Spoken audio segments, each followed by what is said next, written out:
அனைவருக்கும் வணக்கம். ஸோ இன்றைக்கான கேள்வி வந்து, நான் முறையாக, நேர்மையாக, லீகலாக, நியாயமாக சம்பாதித்த பணத்தை என் விருப்பப்படி ஆடம்பரமாக, லக்ஸுரியாக செலவழிப்பது சரியா தவறா அப்படிங்கிறதான் கேள்வி. இன்ஃபேக்ட் கவர்மெண்டே வந்து தான தர்மம் பண்ணிட்டு மிச்சம் வந்து நீ செலவழிச்சுக்கோ அப்படின்லாம் என்ன சொல்லாதீங்க. ஏன்னா கவர்மெண்டே நான் சம்பாதிக்கிற பணத்துல ஒரு 30% இன்கம் டேக்ஸ் பிடிச்சிடுறான். நான் செலவழிக்கிற எல்லாத்துக்குமே சேல்ஸ் டாக்ஸ் பிடிச்சிடுறான். அப்படி இருக்கும்போது நான் தானம் பண்ணிட்டு தான் நான் செலவு பண்ணவே முடியும். அதனால அந்த டாக்ஸ் எல்லாம் கட்டிட்டு, முறையா டாக்ஸ் கட்டி அந்த பணத்தை நான் லக்ஸரியா அனுபவிச்சா என்ன தப்பு அப்படின்னு சொல்லி ஒரு கேள்வி கேட்கிறோம் அப்படின்னு வச்சுப்போம். சரியா? நீ என்ன கேட்பீங்க? நீ வந்து இந்த சமூகம்ன்றது, அதாவது man is not a social animal. தனி ஒருவனால நீ சம்பாதிக்க முடியாது. நீ ஒன்று சம்பாதிக்கணும்னாலே ஒட்டுமொத்த சொசைட்டியும் அதுக்கு ஹெல்ப் பண்ணிருக்கு. அதனால நீ சொசைட்டிக்கு கொடுக்கணும் அப்படிங்கிற ஆஸ்பெக்ட்ல நீங்க பார்த்தா கூட, நான் தான் கவர்மெண்ட்டுக்கு டாக்ஸ் கட்டிட்டேனே. அப்ப எல்லாருக்கும் எனக்கு உதவி செய்தார்கள், நானும் கவர்மெண்ட் கொடுத்தேனால எல்லாருக்கும் கொடுத்த மாதிரி தானே. அப்போ கட்டிட்டு தானே நான் வந்து செலவு பண்றேன். இதுல என்ன இருக்கு? நான் சந்தோஷமா இருந்தா என்ன தப்பு? லக்ஸரியா வாழ்ந்தா என்ன தப்பு? அப்படின்னு அவங்க கேட்கலாம். அந்த கேட்கறதுல ஒரு நியாயம் இருக்கிற மாதிரி தெரியுது. பட் ஆன்மீக கண் கொண்டு நீங்கள் இதை பார்த்தால் என்ன பதில் சொல்வீர்கள்னு கேள்வி கேட்டான். ஏன்னா கண்ணன் பாயிண்ட் ஆஃப் வியூல இது வந்து சரியா தவறா அப்படிங்கிறதுதான் கேள்வி. இந்த கேள்விக்கு என்ன பதில் சொல்லலாம் அப்படின்னு பாத்தீங்கன்னா, ஃபர்ஸ்ட் பேசிக்கலே சொன்ன அந்த வித்யா சொன்ன பாயிண்ட்ஸ் எல்லாம் எடுத்துக்கிட்டீங்கன்னா, ஒரு விவசாயி ஒரு 50 மூட்டை நெல் எடுக்கிறான் அப்படின்னு சொன்னா, அந்த 50 மூட்டை நெல் எடுக்கிறதுக்கு அவனுடைய பங்கு எவ்வளவு அப்படிங்கிறது ரிசர்ச் நீங்க டீட்டெயிலா போட்டு பாத்தீங்க அப்படின்னா, அவனுடைய பங்கு ஒரு பெர்சன்டேஜ் கூட வராது. அதாவது பஞ்சபூதங்களின் பங்களிப்பு எவ்வளவு? ஒரு 50 மூட்டை நெல் விளையிறதுக்கு பஞ்சபூதங்களின் பங்களிப்பு எவ்வளவு இருந்தது?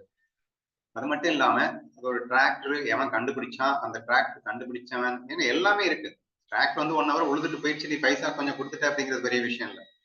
பட் அந்த டிராக்டர் வந்து உழுகுறதுக்குன்னு எவ்வளவோ விஷயங்கள் கண்ணன் வந்து ஏற்கனவே பண்ணி வச்சிருக்கான். அந்த டெக்னாலஜி. அதே மாதிரி விதை என்ன நீயா தயாரிச்ச அந்த விதைக்கு விதை தான் வந்து இவ்வளவா மாறிச்சு. அப்ப அந்த விதைக்கு எவ்வளவு பங்கு கொடுத்த? அந்த விதையை எப்படி விதைக்கணும், இதை எப்படி இப்படி விதைச்சா எப்படி இப்படி தண்ணி பாய்ச்சினா இப்படி இப்படி எல்லாம் வரும்னு ரிசர்ச் பண்ணி சொல்றதுக்கு 1000 பேர். ஸோ அவங்களுடைய நாலேஜ் வச்சுதான் நீ இதெல்லாமே பண்ண. நீ சொந்தமா எல்லாம் எதுவும் பண்ணிடல. அப்ப அந்தந்த நாலேஜ் கொடுத்தவங்களுக்கு எல்லாம் எவ்வளவு பேரு? சரி, நான் என்ன பண்ணேன்? நான் ஏதோ ஒண்ணு பண்ணினேன் இல்ல. அப்ப நீ பண்றதுக்கும் எல்கேஜில இருந்து ஏபிசிடி கத்து கொடுத்ததுல இருந்து உங்க வாத்தியார்ல இருந்து உனக்கு ஒரு நாலேஜ் இருக்குன்னா அந்த நாலேஜை கொடுத்தது யாரு? இப்படின்னு நீங்க ஆராய்ச்சி பண்ணியே பாத்தீங்கன்னா, நான் தான் 50 மூட்டை நெல்லு சம்பாதிச்சேன்னு இப்படிதான் நீ சொல்லுவ. இங்கே அவன் அன்றி அப்படின்னா, இங்கே அனைத்துமா இருப்பது அவன் அல்லவா? அவன் அனுகிரகம் இன்றி இங்கே தனி ஒருவனால் எதையாவது சாதிக்கத்தான் முடியுமா என்று ரொம்ப டீட்டெயிலா நம்ம ஆராய்ச்சி பண்ணி பார்த்தோம் அப்படின்னு சொன்னா, 50 மூட்டை நெல்ல எனக்கு ஒரு மூட்டை நெல்லு கூட என்னுடைய சொந்தக்காரன் என்று சொல்ல முடியாது. அப்போ மொத்த பணமும் என்னுடையது அல்ல. இயற்கை அல்லது இறைவன் அவனா பார்த்து உன் கையில கொடுக்குறான். அப்படின்னா யாருடைய பணம் அது?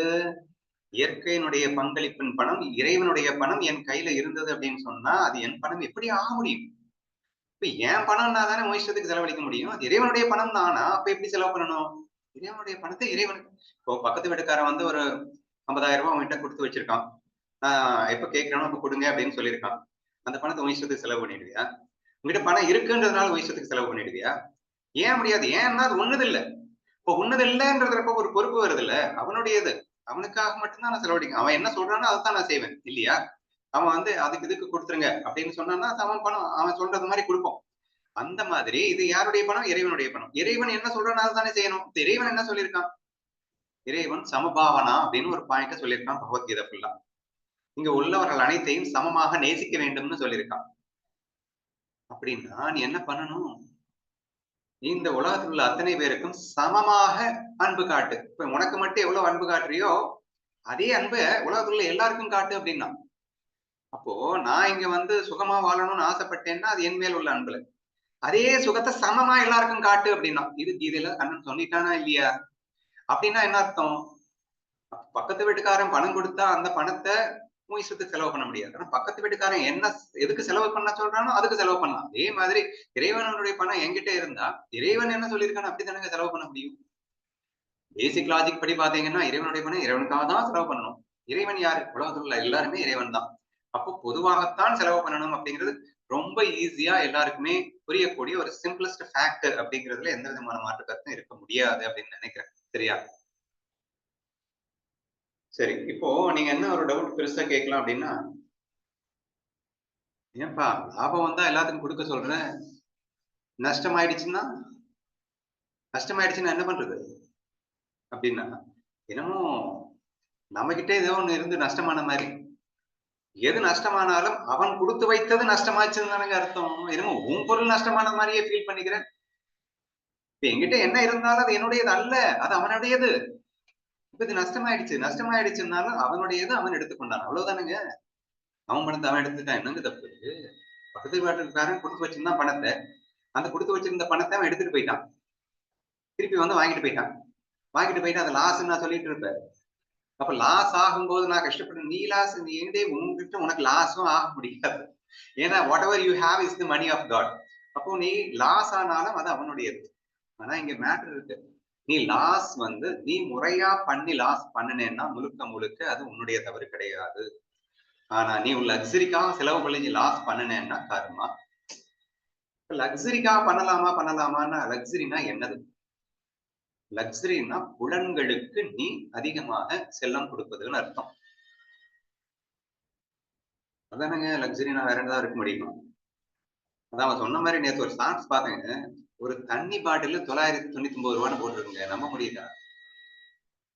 அந்த தண்ணி பாட்டில்ல கடையில வாங்குனீங்கன்னா 20 ரூபாய். அதே தண்ணி 20 லிட்டர் வந்து 10 ரூபாய்க்கு கொடுக்குறான். சரியா? அது பாட்டில் அடைச்சு கொடுத்தா 20 ரூபாங்கிறான். அதையே வந்து எங்க வாங்குறீங்கன்றது பொறுத்து ரேட் மாறுதான். ஒரு 5 ஸ்டார் ஹோட்டல்ல அந்த ஒரு பாட்டில் தண்ணி 1000 ரூபாய்க்கு விற்கிறான். அது என்னால புரிஞ்சுக்கவே முடியல. சரி விடு. ஏன் அந்த பாட்டில் தண்ணி குடிச்சாதான் நீ வந்து சாகாம இருப்பியா? நீ வேற பாட்டில் குடிச்சா தண்ணி செத்து போயிருவியா? அட இதே பாட்டில் தண்ணி தாங்க அங்க வச்சு விக்கிறான். ஆனா அங்க போய் நீ குடிச்சாதான் வந்து உன் உடம்பு ஏத்துக்கும் இல்லைன்னா ஏத்துக்க மாட்டேன்னு சொல்லுதா? What do you mean by that? What do you mean by luxury? Of course, necessity, need அப்படிங்கிறது டோட்டலி டிஃப்ரெண்ட். அதை நீங்க தெளிவா சொல்லிட்டேங்க. அதாவது ஏசி சம்வேர் நெசசிட்டி இருக்கும். உங்களுக்கு இந்த ஏசியில இருந்தாதான் அப்படின்னு. ஏன் ஒரு 4 பேருக்கு நான் நிறைய சேவை பண்ணணும் அப்படின்னா, இந்த நிறைய சேவை பண்ணணும்ன்ற நோக்கத்துல நான் வந்து ஏன்னா ரொம்ப ஸ்வெட் ஆச்சு அப்படின்னா வேகமா எனர்ஜி ட்ரெயின் ஆயிடும். ஸ்வெட் ஆகாம இருக்கும்போது என்னுடைய எஃபிஷியன்சி அதிகமாகும். அப்போ கம்பெனிஸ்ல ஏன் ஏசி போடுறோம் அப்படின்னா இவங்க எஃபிஷியன்டா பெர்ஃபார்ம் பண்ணணும்ன்றதுக்காக. எஃபிஷியன்டா பெர்ஃபார்ம் பண்றதுன்னா என்ன அர்த்தம்? மக்கள் சேவையை இன்னும் பிராடா பண்றதுக்காக. அப்ப இங்க நோக்கம் என்னவா இருக்கு? மக்கள் சேவையை பிராடா பண்றதுக்காக இங்க ஏசியை நான் அனுபவிக்கிறேனே தவிர என்னுடைய செல்பிஷ்னஸ்க்காக இல்ல, என்னுடைய லக்ஸரிக்காக இல்ல. அப்ப அது நீடா மாறிடுது. அப்போ ஒரு ஹெல்த் இஷ்யூக்காக ஏசியில இருக்க நீடா மாறிடுது. இப்ப அந்த மாதிரி ஒரு ஒரு இடத்துக்கு நான் ஃபாஸ்டா போனா நிறைய பேருக்கு நன்மை பண்ண முடியும். அப்போ ஏரோப்ளேன்ல போறது நீடா மாறிடுது. அந்த மாதிரி நீடு அப்படிங்கிறதுக்காக தான் இந்த உலகத்துல இறைவன் எல்லாமே படைச்சு வச்சிருக்காங்க. உன்னுடைய லக்ஸரிக்காக படைக்கலையே அப்படிங்கிற விஷயத்த நீங்க யோசிக்கணும் அப்படின்னு கேட்டுக்கிறேன். 2வது, இங்கே புலன் அப்படிங்கிறது செல்லம் கொடுத்தா அது உங்களுக்கு நன்மை செய்தா அல்லது தீமை செய்தா? உங்களுடைய புலன்களுக்கு செல்லம் எந்த அளவுக்கு கொடுக்கிறீர்களோ அந்த அளவுக்கு உங்களை அஞ்ஞனே வெரி பேசிக்னு சொல்லியிருக்காரு ஆன்மீகத்துல. உன்னுடைய சுரூபத்தை நீ உணர வேண்டும் என்றால் நீ ஃபர்ஸ்ட் புலன்கள்ல நீ அடிமையாக இருக்கணும். அப்போ புலன்களுக்கு நீ அடிமையாயிட்டேன்னா அது உன்னை அடிமைப்படுத்திடும். அப்போ புலன்களுக்கு அடிமையாகிறதுன்றது டேஞ்சர்னு சொல்லியிருக்கு. உடனே நீங்க சொல்லலாம், நான் அடிமையெல்லாம் ஆக மாட்டேங்க. நான் இன்னைக்கு வந்து லக்ஸரியா படுக்கிறேன். நாளைக்கே கட்டாந்தரையிலும் சந்தோஷமா இருப்பேன்னு நானு. நான் வந்து அடிமையாயி நான் வந்து லக்ஸுரி அனுபவிச்சா தப்புங்கிறதெல்லாம் நான் சொல்ல வரல. நான் அடிமையெல்லாம் ஆக மாட்டேன். நான் இன்னைக்கு பெட்லயும் படுப்பேன். நாளைக்கு கட்டாந்தரையிலும் படுப்பேன்ல. நான் சம பாவனையில இருக்கேன்ப்பா. சமபாவனையோட நான் ஏன் வந்து பெட் அனுபவிக்க கூடாது அப்படின்னு கேட்றாங்க. இதுக்கு நான் என்ன எக்ஸாம்பிள் சொல்லுவேன்னா, என்னுடைய ஃப்ரெண்ட் ஒருத்தர் குடிக்கு பயங்கரமா அடிக்ட் ஆயிட்டாரு. குடிக்கு பயங்கரமா அடிக்ட் ஆனதுக்கு அப்புறம் ஒரு கட்டத்துல வந்து ஒரு சின்ன இன்சிடென்ட் அவரை டோட்டலா சேஞ்ச் பண்ணிடுச்சு. இன்னைக்கு வரைக்கும் நம்ம கிளாஸஸ் எல்லாம் அட்டன் பண்ணிட்டு இருக்காரு. கிட்டத்தட்ட எனக்கு தெரிஞ்சு 7-8 வருஷம் ஆயிடுச்சு. அவர் விட்ட நாள்ல இருந்து இது வரைக்கும் அவர் பாட்டில தொடல. அவருடைய கான்பிடன்ஸ் அவருடைய அந்த இதெல்லாம் பார்த்துட்டு எனக்கு ரொம்ப சந்தோஷமா இருந்தது, ஆச்சரியமா இருந்தது. அவன் கிட்ட சொன்னேன், டேய் உன்னுடைய ஸ்டடி மெத்தட பார்க்கும்போது எனக்கு ரொம்ப சந்தோஷமா இருக்கு. நான் சொல்றேன், நீ ஒரு பெக் அடிச்சா கூட நீ அடிக்ட் ஆக மாட்ட, எனக்கு அவ்வளவு கான்பிடென்ட் இருக்கடா உன் மேல அப்படின்னு நான் சொன்னேன். அப்ப அவன் ஒரு கேள்வி கேட்டான், இது எனக்கு தெரியும்டா அப்படின்னா. அதனாலதான் சொல்றேன் நீ அடிக்கலாம் அப்படின்னு.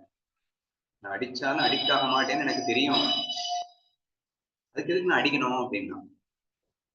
அதுல அவன் அவன் தன்னை பரிசோதித்துக் கொள்வதற்காகவே அவன் கார் டிக்கிலேயே 2-3 பாட்டில் ஃபுல் பாட்டில வச்சு அவன் குடிக்காம சாதிச்சான். சரியா?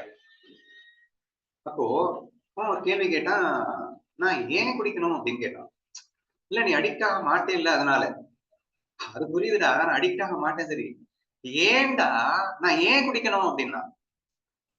அது ஏன் ஏன்னா அடிக்ட் ஆக நான் அடிக்க மாட்டேன்றது எனக்கு புரியுது, ஏன் குடிக்கணும் என்னால பதில் சொல்ல முடியல. எனக்கு அவ்வளவு சந்தோஷமா இருந்தது அந்த கேள்வி. Why? எனக்கு இப்போ குடிக்கணும்ன்ற அவசியம் என்னடு இருக்கு? அவசியம் இல்ல. பின்னது அதை போய் குடிக்க சொல்ற?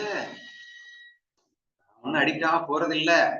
ஆனாலும் தேவையே இல்லைன்னு ஆனதுக்கு அப்புறம் இது ஏன் செய்யணும்? அப்போ லக்ஸரி ஒரு மனிதனுக்கு தேவையா அப்படின்னா இல்லைன்னு தானங்க அர்த்தம். ஸோ இருக்க இடம், அதாவது பேசிக் நீட்ஸ் அப்படிங்கிறது ஒரு மனிதனுக்கு நெசசிட்டி. இப்போ ஒரு டூல் இருக்கு அப்படின்னா, ஒரு வண்டி இருக்கு அப்படின்னா, அந்த வண்டிக்கு ப்ராப்பரா ஆயில் போடணும், ப்ராப்பரா சுத்தம் பண்ணி கிளீன் பண்ணி வைக்கணும், என்னென்ன மெயின்டைன்ஸ் பண்ணணும், அந்த மெயின்டெனன்ஸ் கண்டிப்பா பண்ணித்தான் ஆகணும், இல்லைன்னு சொல்லல. அப்ப இந்த பாடிக்குன்னு ஒரு மெயின்டெனன்ஸ் நீங்க பண்ணிதான் ஆகணும். நீங்க பாட்டுக்கு 24 மணி நேரம் வெயில்ல போய் ஓட்ட முடியாது. அப்ப இருக்கிறதுக்கு ஒரு சின்ன வீடு கண்டிப்பா வேணும் தான். ப்ராப்பரா அந்த வெயில் மலையில இருந்து உங்களை ப்ரொடெக்ட் பண்ணிக்கிறதுக்காக, இந்த பாடின்ற டூலை ப்ரொடெக்ட் பண்ணிக்கிறதுக்காக, ஏன் வண்டியே ப்ரொடெக்ட் பண்றதுக்காக நம்ம வந்து என்னென்னமோ பண்றோம், அதெல்லாம் பண்ணித்தான் ஆகணும். இந்த பாடியை ப்ரொடெக்ட் பண்றதுக்காக ஒரு வீடு இந்த அப்படிங்கிறது தேவைப்படுறது அப்படிங்கிறது உண்மைதான். அப்போ அது எதுக்காக? நீடு. இந்த பாடியை ப்ரொடெக்ட் பண்ண வேண்டும் என்ற நீடுக்காக அது அவசியப்படுகிறது என்ற அடிப்படையில் ஒரு வீடு, நெசசிட்டிக்காக வெஹிக்கிள், நெசசிட்டிக்காக என்னென்ன வேணுமோ அதெல்லாம் நம்ம வந்து பண்ணிக்கிறோம். அதுக்கு அடுத்து ஒண்ணு பண்றோம் அப்படின்னாலே அது புலன்களுக்கு செல்லம் கொடுக்கின்றோம் என்றுதானே வருகிறது. நீடுக்கு மேல நீங்க எதை பண்ணினாலும் அது உங்கள் புலனுக்கு செல்லம் கொடுக்கிறீர்கள், அது நீடே இல்லாம செய்கின்ற செயலாக மாறுகிறது அப்படின்னு வந்துருது. சரியா? ஒண்ணு. ரெண்டாவது, அதை நீங்க செய்யறதுக்கு வேற எதுவும் செய்ய முடியாதா? ஃபர்ஸ்ட் லவ் ஆல் கான்செப்ட்ல பாத்தீங்கன்னா, நீங்க இதே மாதிரி லவ் உலகத்தில் உள்ள எல்லாருக்கும் காட்டிட முடியுமா? இந்த உடம்புக்கு மட்டும் நீ காட்டுற உடம்பை எல்லா உடம்புக்கும் நீ காட்டிட முடியுமா? இதே மாதிரி நீ 5 ஸ்டார் ஹோட்டல்ல எல்லாரையுமே தங்க வச்சிடுவியா? எந்த பேசிஸ்ல நீ போற? சமபாவனான்ற பேசிஸ்ல அங்க பிரேக் ஆகுதா இல்லையா? என்ற அடிப்படையில் பார்க்கும் போதும் கண்டிப்பாக நம்மால் நம் தேவைக்கு அதிகமாக ஒரு பைசா செலவழித்தாலும் கண்ணனின் கணக்கிலே ட்ரை பண்ணுங்க. பேசிக்கலாவே சொல்லிட்டேன், அது நம்ம பணமே கிடையாது அப்படின்னு சொல்லிட்டு அதுலயே வந்து ரூட் அவுட் ஆயிடுச்சு. அதையும் மீறி நம்ம பண்றது அப்படிங்கிறது நெசசிட்டிக்காக மட்டும்தான் இருக்கணுமே தவிர லக்ஸரிக்காக ஒரு லுக்கிங் குட், மற்றவங்க எல்லாம் என்ன பார்த்து செலிப்ரேட் அடிக்கணும், இது எல்லாமே கண்ணனுக்கு அகேன்ஸ்டா வரக்கூடிய ஒரு பாயிண்ட்ஸா தான் அமைஞ்சிடுது அப்படின்றத பார்த்துக்கோங்க. ரெண்டாவது, சுகத்துக்காக நீங்க எதுவுமே பண்ண தேவையில்லை. ஏன்னா சுகமே நீங்க தான், சுகஸ்வரூபமே நீங்க தான். அப்ப மாய விளையாட்டுக்காக இந்த டூலோட நெசசிட்டிக்காக சர்டன் திங்ஸ் பண்றோமே தவிர நம்மளுடைய சுகத்துக்காக, லக்ஸரின்றதே நம்மளுடைய சுகத்துக்காக தானே பண்றேன். அந்த சுகத்துக்காக அப்படிங்கிற பாயிண்டே ரூட் அவுட் ஆயிடும். ஏன்னா ஞான சாதகன் அப்படிங்கிறவன் தன் ஸ்வரூபமே தான் என்று உணர்பவன் தான் ஞான சாதகன். அப்படிங்கிற அந்த ஆஸ்பெக்ட்ல இருந்து பார்க்கும்போது சுகத்துக்காகவும் நீங்க பணம் செலவழிக்கிறதுன்ற ஒரு முட்டாள்தனமான ஒரு விஷயமாகத்தான் இருக்கிறது அப்படிங்கிற மாதிரி வந்துடுது. சரியா? ஸோ தேர்ஃபோர் பேசுறதெல்லாம் ஈஸியா தான்ப்பா இருக்கும், நல்லா தான் பேசுற, பணம் வந்தாதானே தெரியும், எல்லாத்தையும் கொடுத்துருவியா எல்லாத்துக்கும் அப்படின்லாம் தோணும். பட் கொடுக்கணும். உண்மையான குரு பக்தனாக இருந்தால், கண்ணன் மேல் ஒரு விசுவாசி உள்ளவனாக இருந்தால், தனக்கு ஒண்ணும் இல்லைங்க, சிம்பிள் லைஃப்ல நீங்க வாழ்ந்தாலே போதுங்க. அவனுக்கு பிடிச்சது சிம்பிள் லைஃப்ல நீங்க இருக்கணும் அப்படிங்கிறது தானே. அப்ப அந்த சிம்பிள் லைஃப்ல நீங்க இருந்துட்டீங்கனாலே அதுக்கு மேல உள்ள பணத்தை நீங்க என்ன செய்ய போறீங்க? அப்போ அவனுக்காக தானே கொடுக்க வேண்டியது இருக்கும். ஏன்னா இவன் ஆடம்பரமா வாழணும்னு நினைக்கும் போதுதான் எவ்வளவு வந்தாலும் பத்தாம போகுது. நானும் சொன்னேன், ஒரு பாட்டில் தண்ணியை 1000 ரூபாய்க்கு வாங்கணும்னு ஆரம்பிச்சா இவனுக்கு எத்தனை கோடி கொடுத்தாலும் உனக்கு பத்தாம தான் போக போகுது. But if you are ready to live in a simple life and you are ready to enjoy your own சொரூப சுகத்துல நீங்க இருக்கீங்க, பாடியினுடைய நெசசிட்டிக்காக சிம்பிள் லைஃப்ல நீங்க வாழ ஆரம்பிச்சிட்டீங்க அப்படின்னா, அதுக்கப்புறம் அவனுடைய பணத்தை நீங்க ஆட்டோமேட்டிக்கா அவனுக்கு கொடுத்தே ஆகணும்ன்ற சிச்சுவேஷன் ஆட்டோமேட்டிக்கா வந்துடும் என்ற அடிப்படையிலும் நீங்கள் சிந்தித்து பாருங்கள். ஸோ தேர்ஃபோர் இது ஈஸியா கஷ்டமா அப்படிங்கிறத இன்னொரு கிளாஸ்ல டிஸ்கஸ் பண்ணலாம். பட் நியாயமா பார்க்கணும் அப்படின்னு சொன்னா கண்ணனுடைய ஆஸ்பெக்ட்ல இருந்து தன்னுடைய தேவைக்கு அதிகமாக ஒரு பைசா நம்ம செலவு பண்ணினாலும் அது தவறுதான் என்ற புரிதலுக்கு வந்துருங்க. கர்மாவின் அடிப்படையில சொல்லணும்னா அவ சொன்ன மாதிரி அதுவும் ஒரு உண்மைதான். கர்மாவின் அடிப்படையில நீங்க மாடு மாதிரி போன ஜென்மத்துல பயங்கரமா உழைச்சதுனாலதான் தன்னுடைய கிரெடிட்டா இந்த ஜென்மத்துல வந்து சேர்ந்திருக்கு. சரியா? அதனுடைய கிரெடிட்டா வந்து சேர்ந்த பணத்தை நீங்க விருப்பு வெறுப்பு இல்லாம சமபாவனையோட செலவு பண்ணிட்டீங்கன்னா நீங்க கர்மாவில இருந்து தப்பிச்சீங்க. சரியா? இப்போ நீங்க இந்த ஜென்மத்துல வந்தது நீங்க 5 ஸ்டார் ஹோட்டலையும் லக்ஸுரியாவும் போட்டு ஃபுல்லா லைக்ஸ் அண்ட் டிஸ்லைக்ஸ் ஆக செலவழிச்சிட்டீங்க அப்படின்னா மறுபடியும் இந்த செலவழிச்ச மொத்த தொகையும் நாளைக்கு மாடா பிறந்து நாயா உழைக்கணும் அப்படிங்கிற மாதிரி சுச்சுவேஷனுக்கு வந்துடும் என்ற கர்மா பிரின்சிபிள் அடிப்படையில பார்த்தா கூட நீங்க லக்ஸரியா வாழ்றது அப்படிங்கிறது ஒரு டேஞ்சரான விஷயமாகத்தான் இருக்கும். இது விஷயமாக ஞானதேவர் என்ன சொல்லியிருக்காரு அப்படிங்கிறத படிச்சு நான் சொல்றேன்.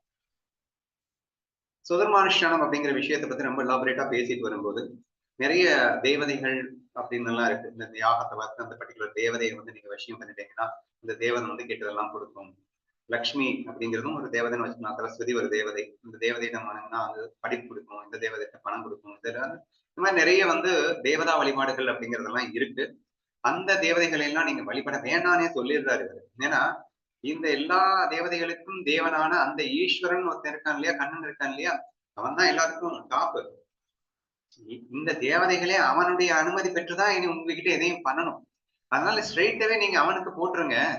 அவனை மட்டும் வழிபட்டாலே போதும். உங்களுக்கு என்ன தேவையோ அது இந்த தேவதைகளின் வழியாக அவனே செயல்படுத்தி கொடுப்பான் என்றெல்லாம் அழகா வந்து ஞானதேவர் எக்ஸ்பிளைன் பண்ணிடுறாரு. பண்ணி முடிச்சுட்டு இப்ப நீங்க முறையா அந்த கண்ணன் ஈஸ்வரார்ப்பணம் முழுமையாக வந்து சரணாகதி பண்ணி நீங்க உங்க வேலையை நீங்க பண்ண ஆரம்பிச்சிடுறீங்க. பண்ண ரிசல்ட் எதிர்பார்க்காம சுதர்மத்தோட நீங்க சுதர்மம்னா என்னன்னு அழகா சொல்லியாச்சு. அதை ரொம்ப டீட்டெயிலா நான் போவேனா.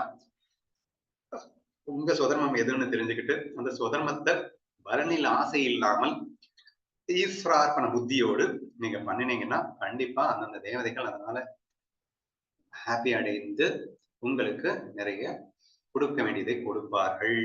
நீங்க எதிர்பார்க்க மாட்டீங்க ஆனால் கிடைக்கும் அப்படின்ட்டார்.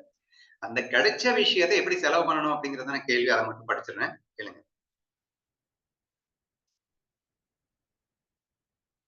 இப்படிப்பட்ட சுதர்மானுஷ்டானத்தால் சந்தோஷம் அடைந்து தேவதைகளால் கொடுக்கப்பட்ட சகல சம்பத்தத்தையும் கொண்டு சகல சொத்துக்களையும் கொண்டு திரும்பவும் சுதர்மானுஷ்டானங்கள் ஆன செலவு செய்யறதும் ஒரு சுதர்மானுஷ்டானம். இப்ப சம்பாதிக்கிறதுக்கு ஒரு சுதர்மானுஷ்டானம் சொன்ன மாதிரி செலவு செய்யறதும் ஒரு சுதர்மானுஷ்டானத்தை வச்சுத்தான் செலவு செய்யணும்.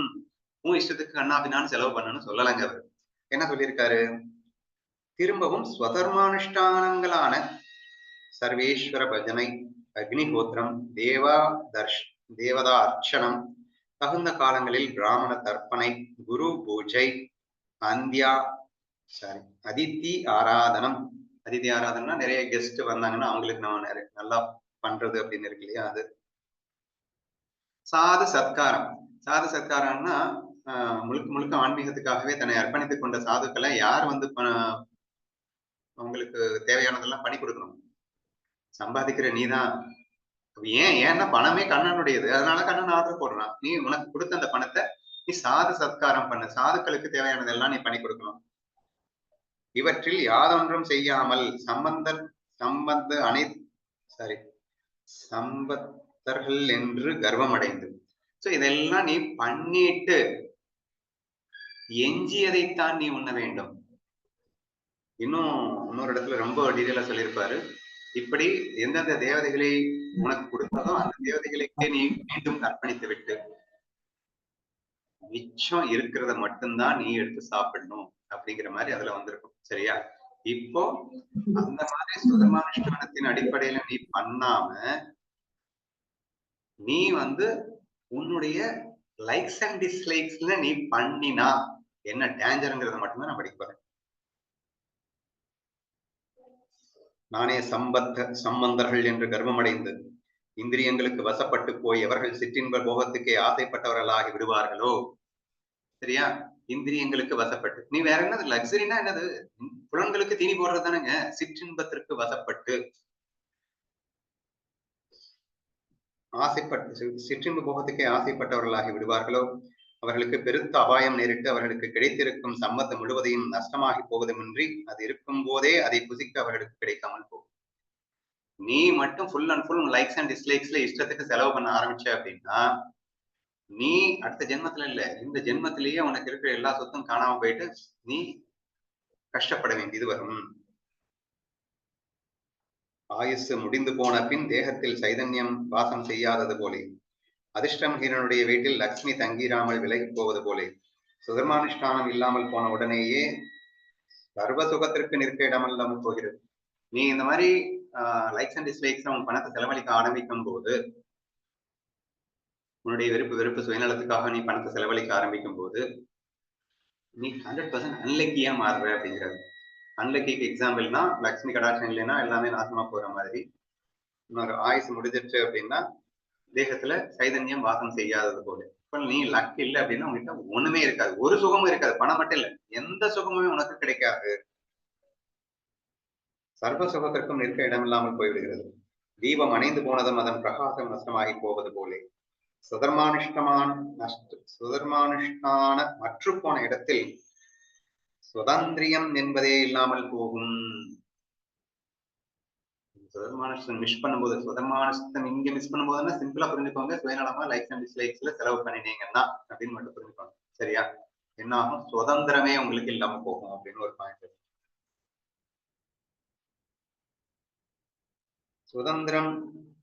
சுதந்திரியம் என்பதே இல்லாமல் போகும். ஹே பிரஜைகளே, மேலும் சொல்வேன் கேளுங்கள். இப்படி எல்லாம் ஆன பிறகு ஹீனன் அப்படின்னா சுதர்மத்தை ஃபாலோ பண்ணாதவன் யம தண்டனைக்கு உள்ளாவான்.